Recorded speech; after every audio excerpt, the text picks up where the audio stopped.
예.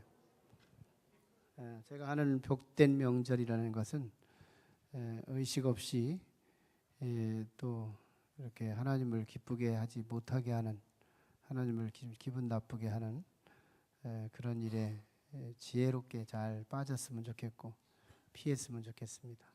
무식하게 피하지 말고 지혜롭게 피했으면 좋겠다. 싸워가며 피하지 말고 평화롭게 피했으면 좋겠다. 평화로운 우리 명절이 됐으면 좋겠습니다.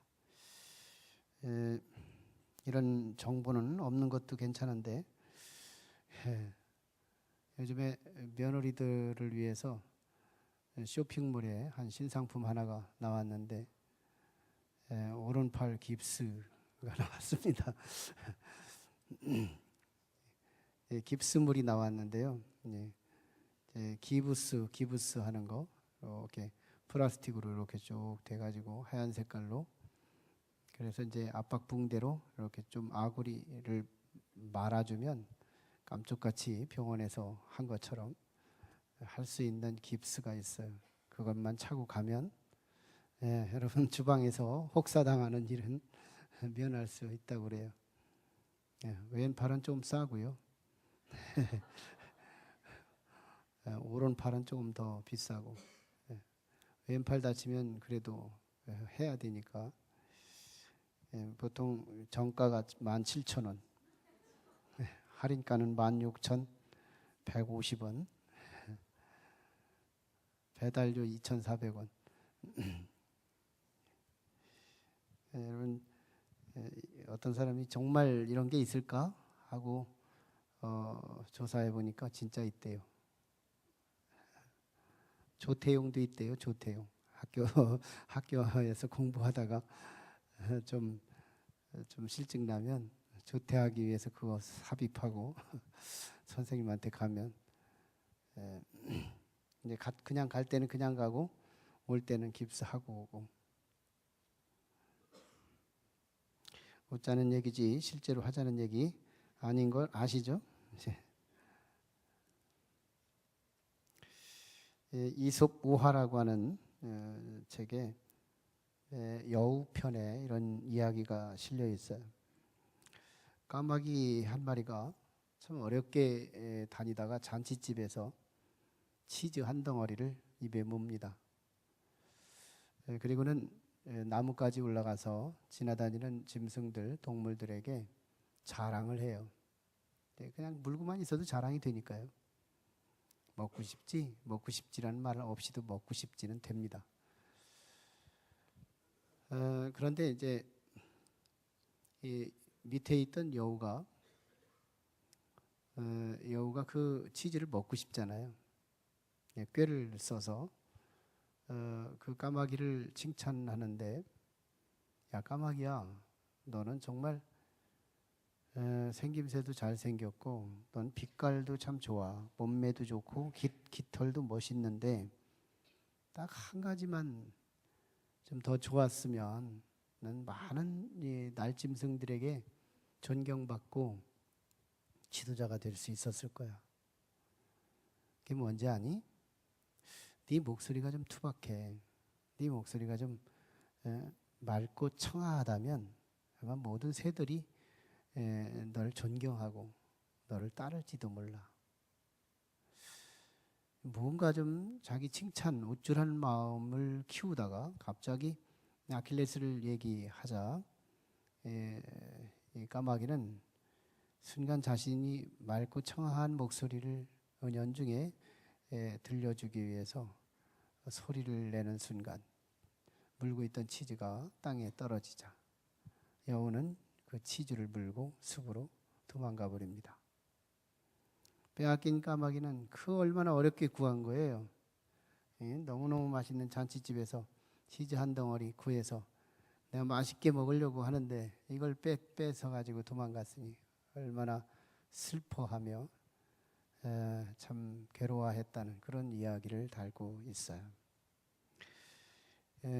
여러분 너무 소중한 것을 내가 가지고 있다가 이게 상실했을 때, 근데 우리 가족 가운데에서 정말 사랑하고 의지하던 가족이 이 세상을 떠나서 갔을 때 이 상실감이 대단하다잖아요. 남자들도 아내를 잃었을 때, 여성들도 남편을 잃었을 때 이게 굉장한 상실감이 뭐 상상할 수 없었던 일이 벌어진 거니까요. 언젠가는 막연히 죽을 거라는 건 알지만 그게 오늘인 줄은 몰랐던 거예요. 대단히 상실감이 크죠. 성경도 그런 이야기들을 잘 줄기 있게 다루고 있는데요. 특별히 아담과 하와가 에덴 동산에서 살 때 하나님이 두 가지 선물을 주셨어요. 하나는 에덴 동산을 주셔요.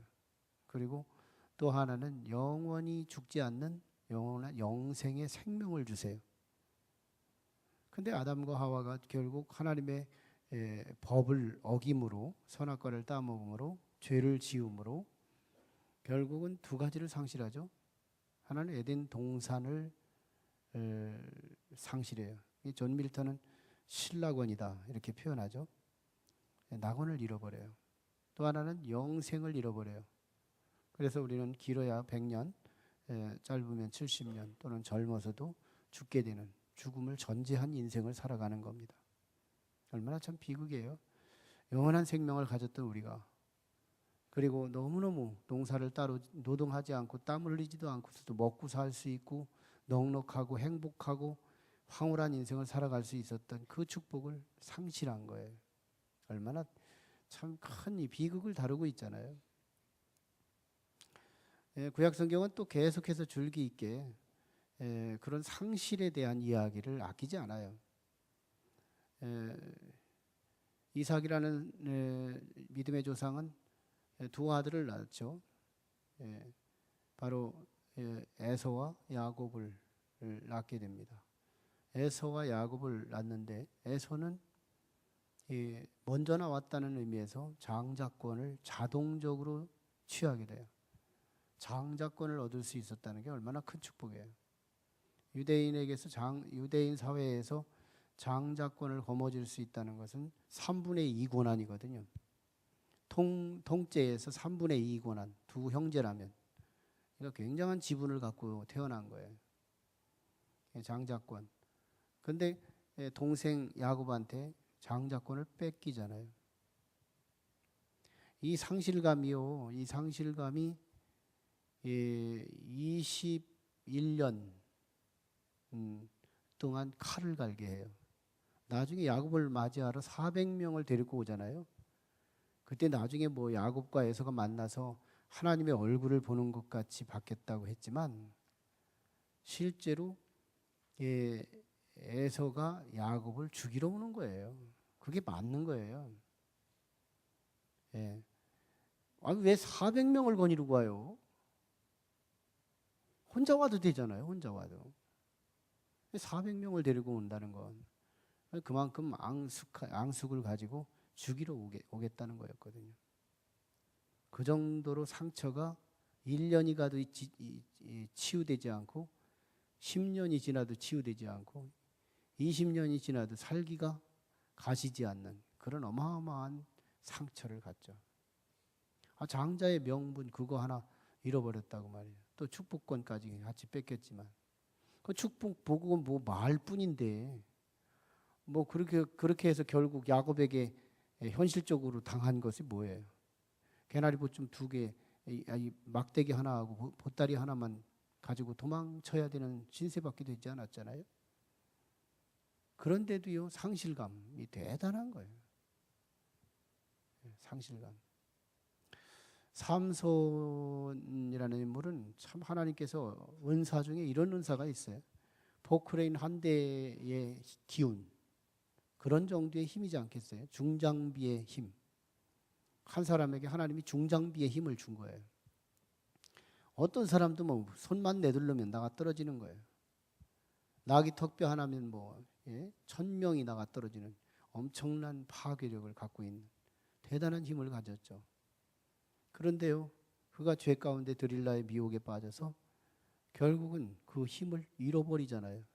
잃어버린 자의 비극이 얼마나 컸어요. 두 눈이 뽑혀요. 그리고 끌려가요.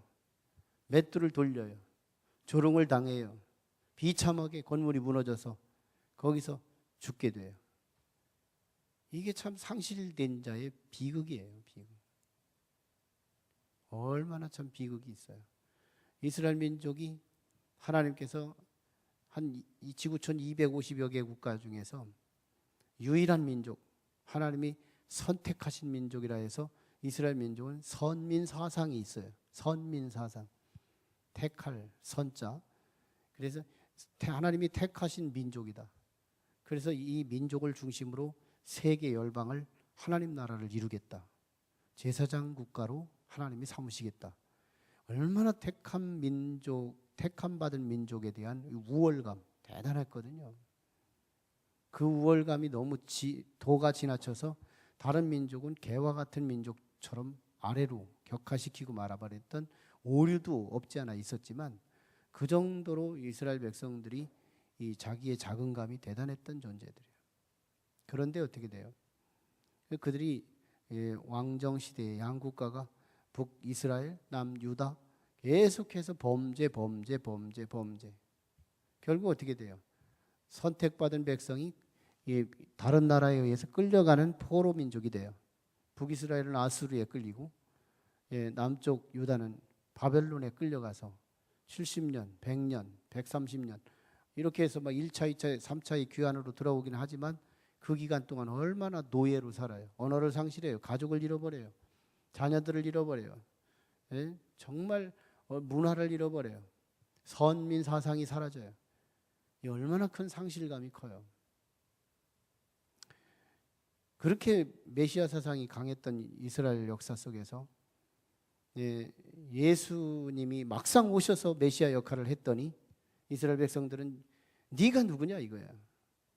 그러니까 결국 예수를 철천지 죄인으로 만들어서 십자가에 매달아 죽임으로 그 역사 속에 그렇게 오고 오는 세대마다 메시아를 그렇게 사랑하고 기대하고 소망하던 민족이 예수를 잃어버리는 거예요. 메시아를 잃어버리는 거예요. 그래서 참 이 택함 받은 민족이 이제는 하나님까지도 잃어서 이방인들이 오히려 하나님을 섬기고 오히려 유대인들이 결국은 역사 속의 축복에서 도외시시킴으로 이방인들이 하나님의 이름으로 축복받는 모습을 유대인들에게 여실히 역사 속에 보여주시고 그들을 시긴하게 하심으로 로마서에 보면 그들을 시긴하게 하심으로 결국 그들이 하나님을 다시 막내로 받아들이게 하시겠다는 거예요. 참 역사는 그 하나님이 우리에게 주시는 축복의 혜택도 있지만 감당하지 못하면 뺏기는 이야기들도 아끼지 않고 말씀하더라는 거예요. 뺏긴다. 오늘 본문도 뺏긴 얘기를 하고 있습니다. 신약에는 예수님이 이 땅에 오셨어요. 말라기에서 이스라엘 백성들이 하나님 사랑을 우리에게 보여주세요. 하나님께서 우리를 도대체 뭘 사랑하셨어요? 이 나라에 이렇게 엄청난 풍전등화와 많은 이 어려운 난국을 통해서 하나님이 우리를 사랑하셨다는데 도대체 뭘 사랑하셨어요? 그로 인해서 참 하나님께서 얼마나 많이 사랑하셨어요. 선지자들을 보냈죠. 수없이 깨닫게 하기 위해서 택함 받은 백성으로서 잃어버렸다가도 다시 나라를 찾게 하셨죠. 얼마나 하나님이 살아계심을 증거하고 보여주시고 그러셨어요. 그런데도 하나님 뭘 사랑했느냐고 이렇게 막 오리발을 내놓고 있을 때 하나님은 신구약 중간기 400년 공백기를 허락하십니다. 하나님 진노하신 거예요. 도대체 내가 너희를 사랑했는데도 그렇게 사랑 안 했다고 그런다면 말라기에서 마태복음으로 바로 한 장 차이인데 400년 기간의 차이가 있어요. 그랬다가 가장 역사를 어둡게 만들어요. 이놈들이 자꾸 환난 중에서 환한 걸 주니까 좋은 것 중에서 좋은 걸 더 첨가해 주니까 은혜라고 여기지를 않는 거예요. 유대 역사들이 이스라엘 백성들이 은혜 가운데 은혜를 첨가해 주니까 은혜라고 말하지 않는 거예요. 그래서 은혜라는 것은 싹 긁어가 버리시는 거예요. 칠흑같이 어두운 400년 역사를 만들어요. 너무너무 깜깜한 어둠. 우림으로도 하나님의 소리를 들었다 하는 사람이 없죠. 예, 둠밈으로도 하나님의 음성을 들었다는 사람이 없죠. 환상으로도, 꿈으로도, 기적으로도, 표적으로도 여기서 하나님의 능력을 봤다는 사람이 당대의 사람들이 아무도 없는 거예요. 도대체 하나님이 그 정도로 영적으로 암흑기를, 그때 뭐가 많이 나온 줄 알아요? 믿음의 형식주의만 나오는 거예요. 그때 바리새인들이 얼마나 율법의 폼만 잡고 그 율법 가지고 사람들을 올가미쳐서 사람들 죽이는 일만 열심히 했을 뿐이지, 살리라고 주신 말씀을 살리는 데 사용하지 않고 죽이는 데만 열심히 사용하는 율법 형식주의만 다산이에요. 다산. 그때 바리새인들이 너무 많이 생겼고, 그렇게 칠흑같이 어둡고, 성경은 많이 안다고 하는데 능력이 없는 사람들, 말씀은 많이 알고 꿰고 있다고 하는데 능력이 없는 사람들, 하나님의 역사가 나타나지 않는 사람들, 이런 사람들만 막 가득한 거예요.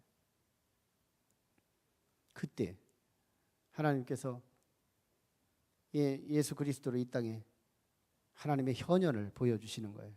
나는 말만이 아니다. 나는 사랑의 실체가 있다. 그래서 예수 그리스도로 이 땅에 오시는 겁니다. 오셔서 걷는 것마다, 말하는 것마다, 보는 것마다, 행하는 것마다 기적과 표적의 역사가 일어나는데, 하나님의 역사하심과 하나님의 활동하심이 동서남북에 안 보이는 게 없는 거예요. 환자들이 예수께 오면 치유되죠. 소경이 눈을 뜨죠. 안전병이가 일어나죠.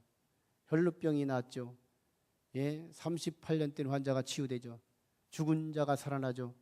이 어마어마한 일들이 예수 그리스도를 중심으로 일어나게 되니까요. 섬광같이 모든 빛나는 이 광채 앞에 모든 역사의 소외자들이 다 인산인해로 모여드는 거예요. 막 모여드는 거예요.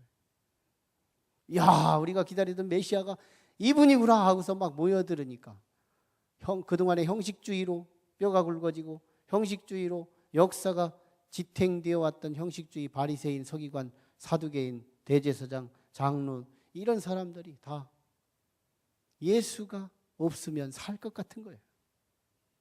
모든 인기는 예수가 다 갈취해가고, 모든 능력은 예수 혼자만 실행하고, 우리는 폼만 잡고 있고, 그러니 어떻게 시기와 질투의 대상이 돼서 결국은 십자가에 못 박혀 죽게 되는 거거든요.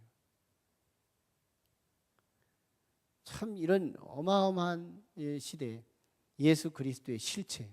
근데 이 구약 시대에도 하나님의 현현을 없앴느냐? 있었거든요. 그게 바로 법궤였어요. 법궤라고도 하고 언약궤라고도 하고, 언약궤. 법궤나 언약궤를 같은 용어로 사용되는데요. 언약궤에는 궤짝이에요. 궤짝. 우리가 궤짝인데, 이 궤짝 안에 세 가지가 들어있어요. 하나는 십계명, 두 돌판, 그리고 아론의 쌍난 지팡이, 능력의 지팡이죠. 그 다음에 하나님의 임재의 지팡이, 그 다음에 또 만나 담은 금 항아리, 만나 담은 금 항아리. 이 상징적인 거예요. 상징적인 거. 그러니까 하나님의 역사의 결정적 역사, 꼭 구속사에서 꼭 필요한 역사의 세 가지 심볼을 이 궤짝에다 넣어놓고, 구약 시대는 적어도 예수님을 대격하는, 예수님을 예표하는 보이는 하나님으로 이스라엘 민족에게 선물을 주셨던 거예요. 자, 이런 보이는 하나님인 언약궤가 오늘 뺏겼다는 얘기를 하고 있는 거예요. 뺏겼다.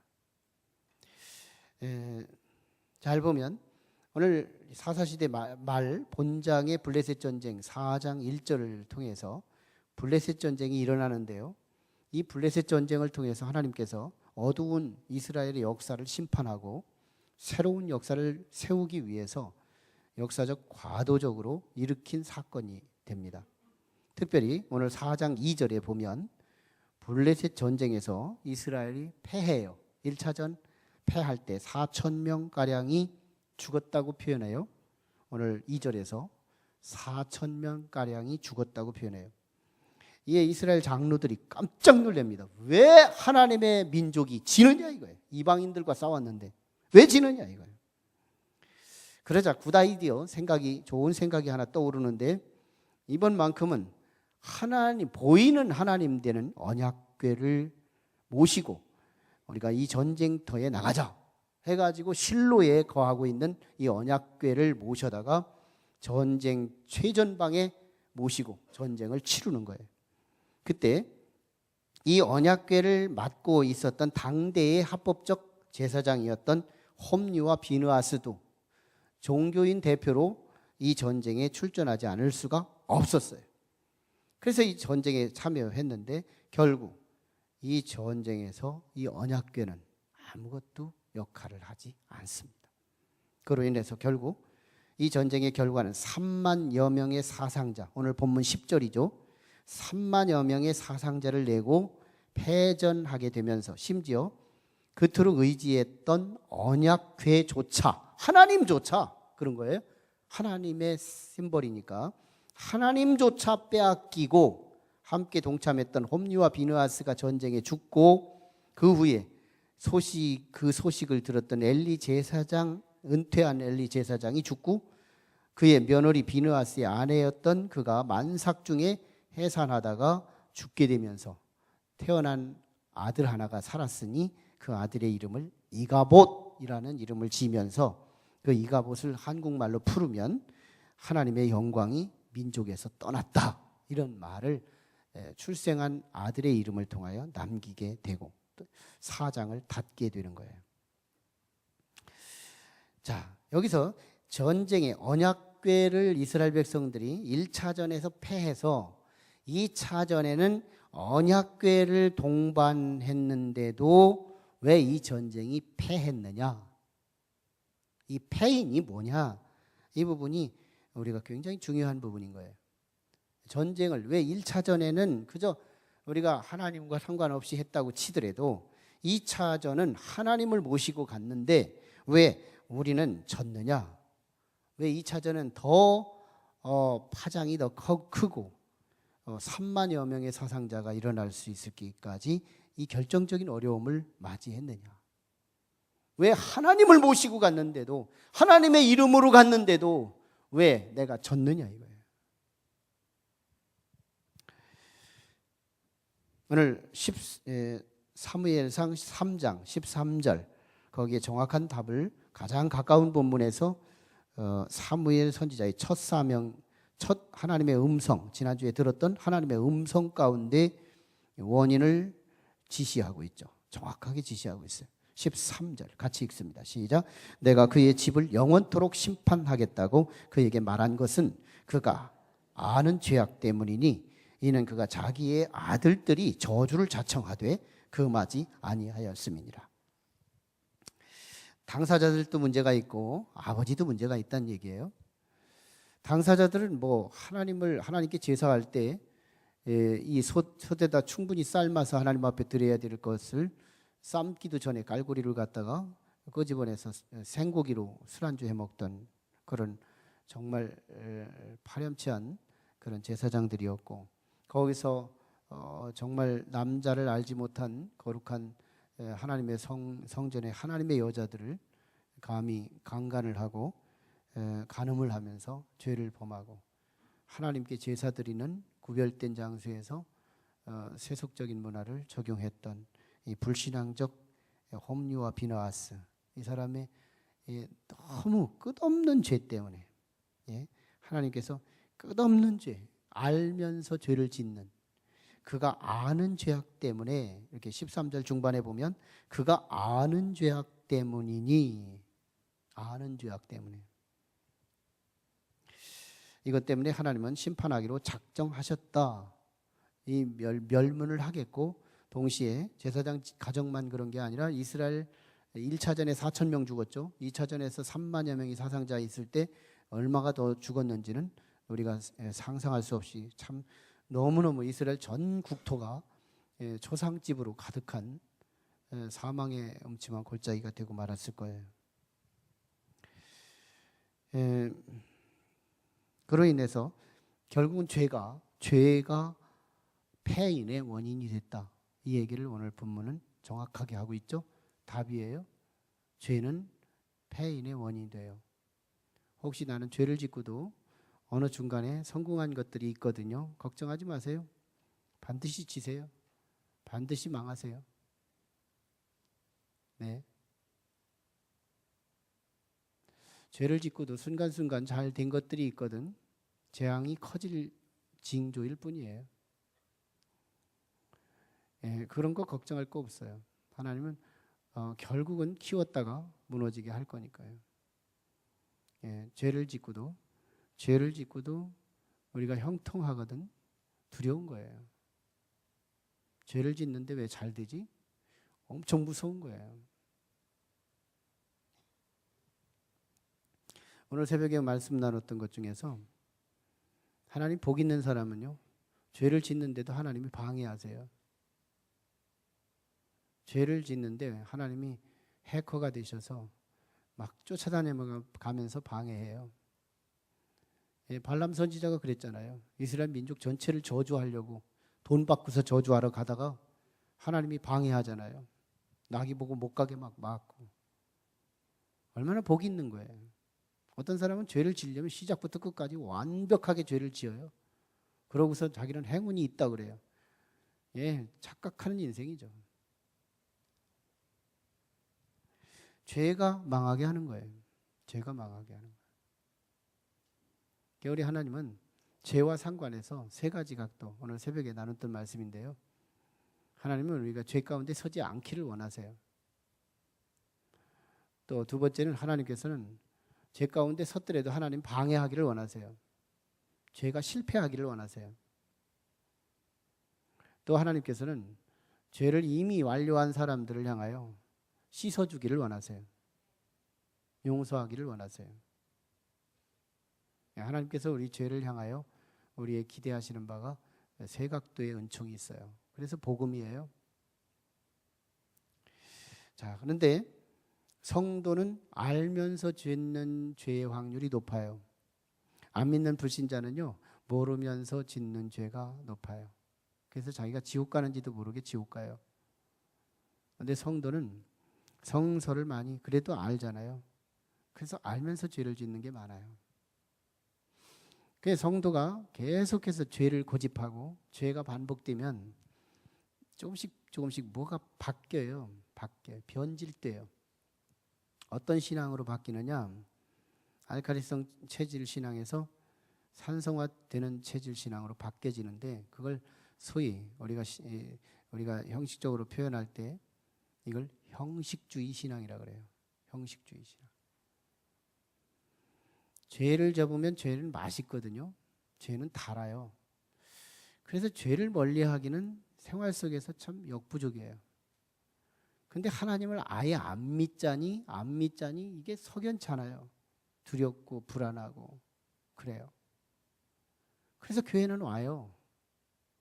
근데 그때마다 죄는 달아요. 좋거든요. 그래서 죄는 지어야 돼요. 하나님 안 믿자니 불안해요. 그래서 믿어요. 반복돼 보세요. 형식주의 신앙? 자명하죠. 자명해요. 사람이 신앙이 형식화되면요, 내용이 없는 형식화, 내용이 있는 자의 형식도 있지만요, 살아있는 형식도 있지만요, 죽은 형식이 있어요. 형식주의 신앙이라 그래요. 그걸 형식주의 신앙. 형식주의 신앙이 되면 저절로 변질되는 또 하나의 한 단계가 있으니 그게 바로 주술신앙이 돼요. 주술신앙. 예, 우린 주술이 어떤 거냐면, 예, 부적을 가지고 있으면 이건 주술신앙이에요. 하나님이 만드신 피조물에 어떤 파워가 있다고 믿는 신앙이에요.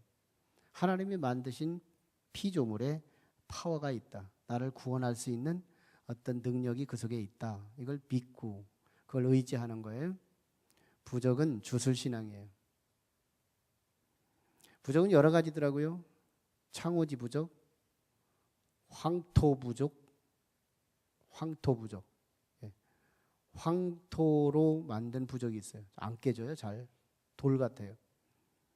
그 다음에 벼락 맞은 대추나무 부적이 있어요.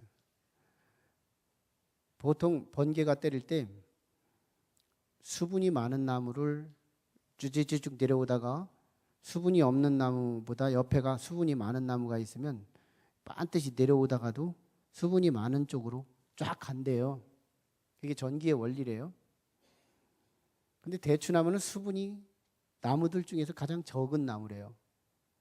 대추나무 옆에 미루나무가 있거든지 어떤 다른 나무가 수분 많은 나무가 있으면 대추나무로 직선으로 내려오던 이 번개가 옆으로 가버린대요. 그런데 대추나무에 번개가 맞았다는 말은 얘는 맞히기 위해서 맞춘 거라는 거예요. 신통한 능력이 있다는 거죠. 그래서 배락 맞은 대추나무 부적이 부르면 1,000,000원 이상, 뭐 억대도 있다니까요. 부르는 게 금액인 거예요. 그러니까 이 주술신앙이에요. 주술신앙. 예, 마른 명태, 어떤 집에 식당에 가보면 마른 명태를 딱 매달아 놓고 있는데,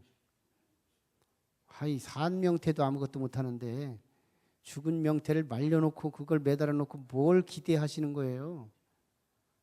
이거 주술신앙이에요. 주술신앙. 마른 명태. 이거 마른 명태 혹시 우리 믿음의 가족들 중에도 있다면 오늘부로 떼셨으면 좋겠어요. 예, 마른 명태는 떨어져야 돼요. 주술신앙이에요. 주술신앙의 허실을 아셔야 된다. 주술신앙. 자, 그러면 또 보면 여러 가지들이 있어요. 뭐 수호신의 역할을 달고 다니는 마스코트, 점치는 사람들의 솥대들, 동네 진입로에 세워진 천하대장군, 지하여장군, 입춘대길. 다 이거 주술신앙이에요. 입춘대길. 예. 아무튼 이 주술신앙은 특징이 하나 있어요. 기대는 있는데 능력이 없어요.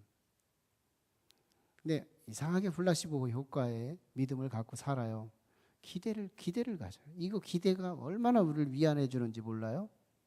근데 속는 인생을 사는데요. 여러분, 이 주술신앙은 언제나 기대로 시작해서 꽝으로 끝나요. 기대로 시작해서 꽝으로 끝나요. 기대하는 동안에 위안이 되는 거예요. 그거밖에 없어요. 주술신앙은 기대는 있으나 실세는 없다. 주술신앙 그래요. 종이떼기는 종이떼기예요. 명태는 명태예요. 예, 우리 뭐 천하대장군, 지하여장군 다 그거 다 피조물이에요. 아무 능력 없어요. 거기 파워 없습니다. 아무 능력이 흐르지 않습니다. 여러분 이거 분명히 아셔야 돼요. 보세요. 죄의 반복은 형식주의 신앙으로, 형식주의의 진화는 주술신앙으로. 주술신앙은 기대는 있지만 실세가 없어요. 없어요. 있어봤자 뺏기고 마는 거예요. 언약궤가 바로 그런 사건이에요. 하나님을 믿는 이스라엘 백성들이 믿음이 없었잖아요. 사사시대 말기잖아요. 사사시대 끝장나는 그런 시대잖아요. 다시 왕정시대로 새롭게 여명을 열어가는 시대에 가장 어려웠던 시절이 사사시대 말기거든요. 제사장들은 타락했어요. 백성들은 말할 것도 없죠. 그래서 지금 전쟁터에서 죽은 이 사람들이 다 그거와 상관이 있는 거예요. 믿는 이 하나님의 백성이라는 명목은 있는데 진짜는 하나님을 안 믿어요. 근데 환난을 당하니까 주술신앙은요, 환난을 당하면 우리가 저 십자가를 믿는 것보다 더 잘 믿어요. 정통신앙이 십자가를 의지하는 것보다 더 강해요. 주술신앙은요. 정말 주술신앙은 환난을 당하면 우리 신앙들보다, 우리 정통신앙이라고 전제하고 우리 정통신앙보다 제 손이 더 간절해요. 가끔씩 질병이 있고 힘든 분들이요, 저한테 와서 안수기도를 할 때 제 손, 제가 가지고 있는 볼펜 이거조차도 얼마나 사랑하는지 몰라요. 너무너무 사랑해요. 제 볼펜 하나 더 달래요. 왜? 내 볼펜이 의미가 있으니까요. 잘못하면 이 주술신앙은 우리의 정통신앙보다 종교적 상징되는 이 십자가를 더 사랑해요. 그래서 귀걸이를 해요. 그래서 반지를 만들어요. 기독교 심볼을 자신의 몸의 장신구로 담아요. 그리고 그것이 나를 엄청나게 지켜줄 것으로 기대해요? 꽝이에요. 그게 하나님의 이름으로라도 꽝이에요. 행여나 우리가 그렇게 변질되지 않았을까요? 우리에게 하나님의 능력이 없고, 하나님의 능력이 원래 없기에 없는 게 아니고, 하나님의 능력은 버젓이 살아계신데, 그런데도 우리에게 하나님의 능력이 나타나지 않는 이유는 행여나 오늘 우리에게 주술신앙으로 변질되고 있는지 한번 검토해 봐야 돼요. 얼마나 내가 하나님의 이름으로 그걸 의지하고 그걸 앞세우고, 그런데도 기대는 있는데 실세가 없어요. 아니에요. 그러나 잘 보세요. 주술신앙의 꽝, 허와 실을 우리가 잘 파악해야 할 필요가 있고요. 그러나 똑같은 매개들이에요. 십자가예요. 똑같은 매개들이지만 놀라웠게 어떤 상황에서는 손수건도 능력이고 앞치마도 능력이고 놀라운 능력이 흐를 때가 있어요. 그게 뭐예요? 인격적 신앙, 소위 정통신앙이라고 하는데요. 인격적 신앙으로 우리가 개선되면, 인격적 신앙으로 개선되면 놀라운 반전이 일어나요. 예, 보세요. 이 인격적 신앙이라면 우리 속에 모든 믿음에, 우리 신앙에, 언제나 신앙의 양식 속에 소위 고린도전서 13장 13절에 말씀한 것처럼 믿음, 소망, 사랑을 담은 예배, 믿음, 소망, 사랑을 담은 기도, 믿음, 소망, 사랑을 담은 삶, 순종의 삶이에요. 이건 인격적 신앙이에요. 인격적 신앙이에요. 그래서 이 인격적 신앙은 범사에 믿음, 소망, 사랑으로 살아요. 믿음, 소망, 사랑. 근데 그 중에는 뭐라 그래요? 그 중에 제일은 사랑이라. 중요한 건 하나님을 내가 사랑하지 않고 종교적 심볼만 의지하면 주술신앙이에요. 하나님을 내가 사랑하지 않고 종교적 심볼만 귀에 달고 목에 달고 그리고 차에다 내걸고 다니면 교통사고 나요. 능력이 없어요. 안 날 걸 기대하기는 하지만 안 나지 않아요. 이 말씀이요, 우리의 생활을 얼마나 비춰주는지 몰라요. 우리들의 정통신앙으로, 바른 신앙으로 얼마나 우리를 교정해 주는지 몰라요. 하나님을 사랑하고 진정으로 한번 사랑해 보세요. 믿음 생겨요. 동반돼요. 진정으로 한번 사랑해 보세요. 소망이 생겨요. 믿음, 소망, 사랑 그것은 항상 있을 것인데 그 중에 제일은 사랑이라는 것은, 사랑은 믿음도 소망도 끌어안는 거예요. 그래서 우리는 인격적 신앙으로 하나님을 사랑하는 신앙이 되면, 하나님을 사랑했던 모세, 언제나 하나님을 독대하고 양치기 하면서도 하나님을 잃어버리지 않고, 그리고 그는 언제나 기도하고 그는 언제나 순종하고 인격적 신앙이 되죠, 모세가. 그런데 놀랍죠? 모세가 짚고 있는 지팡이는 나일강을 치면 피가 돼요. 이게 땅을 치면 이가 돼요. 독종이 돼요. 개구리가 돼요. 공중을 치면 흑암이 돼요. 또 한 번 치면 막 장자가 죽어요. 홍해를 치면 홍해가 갈라져요. 반석을 치면 물이 쏟아져요. 아, 왜 똑같은 매개인데 모세가 쥐고 있는 이 지팡이는 도대체 뭐예요, 이거? 모세의 지팡이에 뭐가 힘이 있는 거예요? 아니에요. 모세가 쥐고 있기 때문에 힘이 있는 거예요. 왜? 능력이 흐르니까. 능력이 흐르니까요. 똑같은 거예요. 바울 사도가 에베소 교회에서 복음을 회당에서 복음 증거하다 유대인들의 박해로 두란노 서원에 가서 2년 동안 복음을 증거하는데 사람들이 어마어마하게 사람들이 몰려오는 거예요. 환자들이 오고 소외된 자들이 와서 말씀으로 위로받고 안수받고 치유되는데요. 바울이 가서 안수해 줄 시간이 없는 거예요. 그래서 바울의 제자들이 바울의 손수건을 달라고 그래요. 그리고 환자들에게 막 얼굴에 이렇게 막 휩쓸고 다니는 거예요. 그리고 바울의 앞치마를 달라고 그래요. 그리고 막 휩쓸고 다니면서 사람들에게 막 이렇게 터치를 하는 거예요. 터치.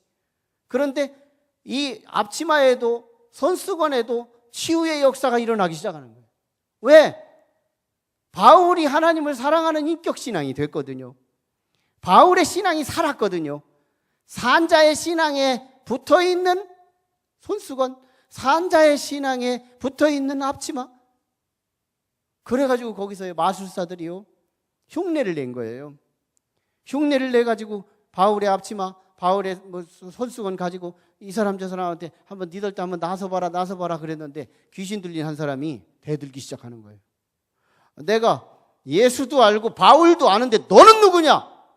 해가지고 이 귀신이 거기에 달라붙어가지고요 그 현장에서 쫓겨나고 어마어마한 어려움을 당하게 돼요. 똑같은 천 조각인데도 내 신앙이 살아야 내 매개가 사는 거예요. 내 신앙이 죽으면 형식주의는 아무것도 아닌 거예요. 기대만 있지 실세가 없는 거예요. 예수님께서도 많은 사람들이 제자 똑같은 현상이 일어나잖아요. 마태복음에도 제자들이 막 가서 살아서 환자들이 몰려왔는데 어떻게 할 줄 모르니까 그냥 예수님 와서 옷자락만 터치해도, 또 마가복음에는 혈루병 환자가 예수님이 감히 유대인 남자를 어떻게 기도해달라고 할 수 없기에 소극적인 사람이어서 살짝 뒤에 가서 옷자락을 한번 터치하면 이렇게 하자. 갑자기 예수님께서 누가 나를 만졌느냐? 들켰다 생각되니까 이제 쪽팔리는 시간이 도래하겠다는 생각에 이 여인은 가만히 쥐죽은 듯이 가만히 있었는데 제자들이 아무도 안 만졌어요. 아무도 안 만진 게 아니다. 내게서 능력이 나갔느니라. 능력이 흐른 거예요. 그때 이 여인이 꼼짝없이 제가 만졌습니다. 결국 그 시로부터 혈루병이 치유됐다는 거예요. 똑같은 십자가지만 정말 예수 그리스도가 죽어졌던 살아있던 믿음, 그 믿음을 가졌던 저 십자가는요 우리를 지옥 백성에서 천국 백성으로 옮길 만한 능력이 흐르더라는 거예요. 문제가 뭐예요? 문제가 껍데기 믿음 없이 저 나무떼기 하나만 의지한다고, 저 나무떼기 하나만, 십자가 하나만 차에다 걸었다고, 십자가 하나만 목에다 걸었다고 내 운명이 바뀌지 않는다는 거예요. 하나님의 이름으로 걸었다고 해도 하나님의 능력이 나타나지 않는다는 거예요. 비록 하나님의 이름이 아니래도 하나님을 사랑하는 자가 그것을 붙들고 그걸 바라보고 기도 한마디를 했다면 거기에 능력이 나타날 것이지만, 하나님을 사랑하는 자가, 인격적인 신앙을 가진 자가 누가 붙잡았느냐가 중요해요. 누가 설교하느냐가 중요해요. 누가 은혜를 제스처하느냐가 중요해요. 누가 안수하느냐가 중요해요. 누가 하나님을 인격적으로 사랑하는 자가, 하나님을 사랑하지도 않으면서 언약궤를 앞세워 가기만 하면 블레셋 사람 다 죽고 우리 민족은 하나도 안 죽을 것을 기대하고 갔는데 기대만 있었지 실제는 우리 민족 3만이 죽어요. 기대만 있지 꽝인 역사, 주술신앙으로 처음부터 가는 게 아니에요. 다 정통해서 형식에 지루하다 보니까 피조물을 의지하는 신앙으로 바뀌다 보니까 주술신앙으로 되는 건데, 주술신앙의 한계는 기대만 있지 실세가 없다. 오늘 우리는 조건은 좋아요. 하나님을 믿고 있다는 게 얼마나 감사해요. 이제는 우리에게 능력 있는 성도가 돼야 되겠죠. 내일부터 완연한 2016년 한 해가 됩니다. 우리에겐 이제 하나님의 능력이 따라야 되죠. 내 삶을 하나님이 개입하시고 나와 동행하시고 전에 없던 놀라운 새순이 돋아나고 거룩한 일들이 생겨나고, 우리의 머릿속에 뇌관 속에서 새로운 생각들, 창조적인 생각, 하나님을 기쁘게 할 생각, 하나님을 사랑하는 마음, 우리가 하나님을 사랑할 만한 가치가 있는 이유가 뭔지 아세요? 하나님이 나를 대신해서 죽어주셨잖아요. 하나님이 나를 대신해서 십자가에서 피를 흘렸잖아요. 십자가에서 물을 흘렸잖아요. 6시간 동안 고통을 당하셨잖아요. 그걸 내가 믿음으로 성도됐잖아요. 그러니 우리는 죽도록 사랑해야 할 대상이 뭐예요? 하나님이에요. 예수님이세요. 여러분, 다른 거 복잡할 거 없어요. 한 가지 코드, 하나님 한번 사랑하면서 살아보자. 2015년보다 2016년도가 하나님을 조금 농도 깊게 하나님 더 사랑해보자. 형식주의가 줄어들 거예요. 주술신앙이 줄어들 거예요. 하나님을 사랑해보라. 능력이 나와요. 하나님이 나를 사랑하는 건 전제됐어요. 하나님 나를 사랑하는 건 검토할 이유가 없어요. 이미 역사에 실현된 사실이에요. 그러므로 이제 내가 하나님을 사랑하는 것만 남았어요. 내 사랑이 과제예요. 내가 하나님을 사랑한다면 하나님이 나를 사랑하고 내가 하나님을 사랑함으로 서로 사랑할 때 자식 생겨요. 서로 사랑할 때 역사가 일어나요. 서로 사랑할 때 행복이 나타나요. 서로 사랑할 때 의미가 생겨요. 서로 사랑할 때 놀라운 축복이 생기는 거예요. 하나님이 우리를 사랑하는 거 의심하지 마세요. 우리가 하나님을 사랑하는 과제 하나만 남았어요. 하나님이 나를 사랑하시고 내가 하나님을 사랑한다면 우리 인생은 대박이 되는 거예요. 놀라운 일이 일어날 거예요. 사랑하는 거 하나 남았어요. 아무리 언약궤가 아니라 볼펜 하나만 가지고 가도 우리 전쟁이 이길 수 있어요. 언약궤 거창한 거 그런 거 안 들고 가도 우리가 이길 수 있는 건 내가 하나님을 사랑함으로 나가면 되는 거예요. 형식이 중요한 게 아니에요. 내 속에 하나님을 사랑하는 그 실력이 중요한 거예요. 왜? 하나님의 사랑과 내 상이 불붙으면 되는 거예요. 금년도 2016년도 한 해 전체가 365일 하나님이 나를 사랑하시고 내가 하나님을 사랑하는 이 불태기는 역사가 365일 전체를 태울 수 있는, 그래서 능력의 역사, 정말 우리가 놀라운 역전의 역사들이 경험되는 축복의 한 해가 되기를 주의 이름으로 축원합니다. 같이 기도하시죠. 우리 함께 같이 기도하실 때 하나님을 사랑도 하지 않으면서 제사를 무시하고 절기를 무시하며 제사장으로 시작하여 온 백성들이 하나님을 무시하다가 전쟁이라는 환난을 당하자 언약궤 하나를 앞세워서 기대했지만 하나님은 제사장들을 다 몰살시키고 유대의 많은 백성들, 군사들을 다 죽여 없애고 하나님이 이 전쟁에서 언약궤를 빼앗기는 비운의 역사를 경험시켰나이다. 하나님을 사랑하지도 않으면서 하나님을 환난 때마다 앞세우는 주술신앙, 유대의 주술신앙이 하나님의 언약궤를 빼앗기는 비극을 만들었습니다. 하나님 도와주세요. 오늘 우리 신앙, 하나님을 사랑하는 인격 신앙이 회복되기를 원합니다. 하나님, 내 자녀들보다 한 단계 더 위에서 하나님을 사랑하게 해주세요. 내가 사랑하는 어떤 애인보다 하나님을 더 사랑할 수 있게 도와주세요. 2016년도 365일 하나님이 나를 사랑하는 건 의심할 수 없으되 내가 하나님을 사랑할 수 있다면 하나님과 내 사랑의 불꽃이 365일을 태우게 도와주셔서 능력 있는 한 해, 홍해가 가로막을지라도 두려워하지 말고 광야가 가로막을지라도 두려워하지 말며 요단이 가로막을지라도 두려워하지 말고 젖과 꿀이 흐르는 가나안 땅에 정복하는 일에 승리하는 한 해가 될 수 있도록 역사해 주시옵소서. 우리가 간절하게 말씀 붙들고 같이 기도합니다. 거룩하시고 자비하신 아버지 하나님, 은혜를 감사합니다. 오늘 이 시간 우리 주께서 우리에게 주신 말씀, 아버지 하나님, 이스라엘 백성들이 사사시대 말기에 하나님을 사랑하지도 않고 하나님 존재에 대한 의식도 하지 않은 채 환난을 당하자 하나님의 언약궤를 앞세워 전쟁터에 나갔다가 대패하고 말아버립니다. 1차에는 4,000명이 죽었고 2차에는 3만여 명이 죽어서 아버지 하나님, 이스라엘은 통곡의 민족이 되고 맙니다. 하나님을 모셨는데 왜 졌을까요?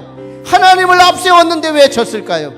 원인을 알았나이다. 그들의 죄 때문이며 죄의 반복이 형식주의를 이루었고 형식주의가 주술신앙으로 구체화됐고 주술신앙이 환난을 때웠지만 환난을 면할 수가 없었음을 우리가 깨닫게 됩니다.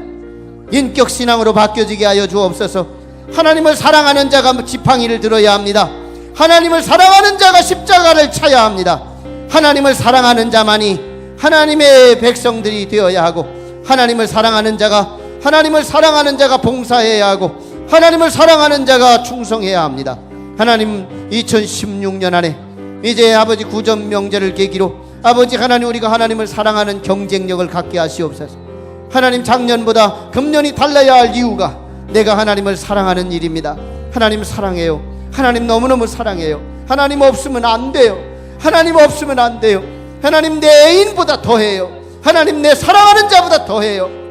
내 사랑하는 딸보다 더하고 아들보다 더해요. 하나님을 더 사랑해요. 하나님 너무너무 사랑해요. 하나님, 우리 성도들이 하나님을 향한 그 뜨거운 사랑이 아버지 2016년도 아버지 하나님의 새순이 돋듯이 도단하게 도와주시옵소서. 그리하여 우리가 가지고 있는 볼펜 하나에도 능력이 있고, 우리가 가지고 있는 종이떼기 하나에도 능력이 나타나 우리가 만나는 모든 매개들마다 하나님의 능력이 흘러넘쳐서 우리의 아버지 하나님여, 우리를 중심한 반경이 하나님 나라가 이루어지는 놀라운 축복의 역사가 있게 하여 주시옵소서. 역사하실 예수 그리스도의 이름으로 기도 올리옵나이다. 아멘. 몇 주 걸쳐 우리 부를 찬양인데요, 우리 한번 잃어버린 법궤를 찾아서 한번 같이 찬양하면서 우리 한 목사님 나오셔서 축도하시겠습니다.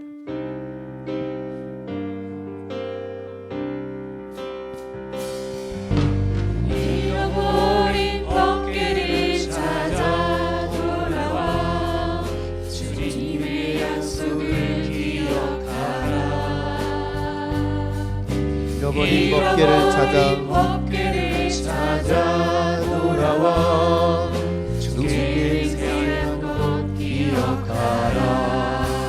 잃어버린 법궤를 찾아 돌아와 잃어버린 법궤를 찾아 돌아와 주님의 은혜를 기억하라. 잃어버린 법궤를 찾아 돌아와 흐려진 소망을 밝히어라. 너의 어두움을 주께 가져와, 주께 가져와. 너의 모든 죄악을 돌이키라.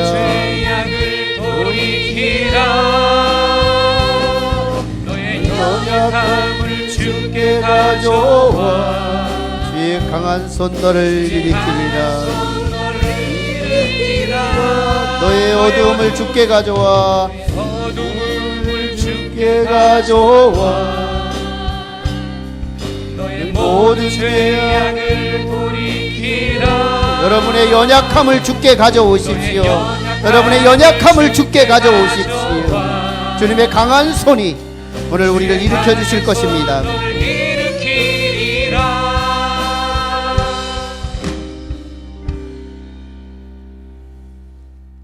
지금은 우리를 구원하신 예수 그리스도의 크신 은혜와 하나님 아버지의 무한하신 사랑과 성령의 감동, 감화, 역사, 충만하심이 오늘 말씀으로 은혜 발걸음을 식은 모든 심령들 머리 위에 돌아가는 발걸음 위에 이번 명절에 하나님을 사랑하는 그 마음 위에 함께 하시기를 예수님의 이름으로 간절히 축원하옵나이다.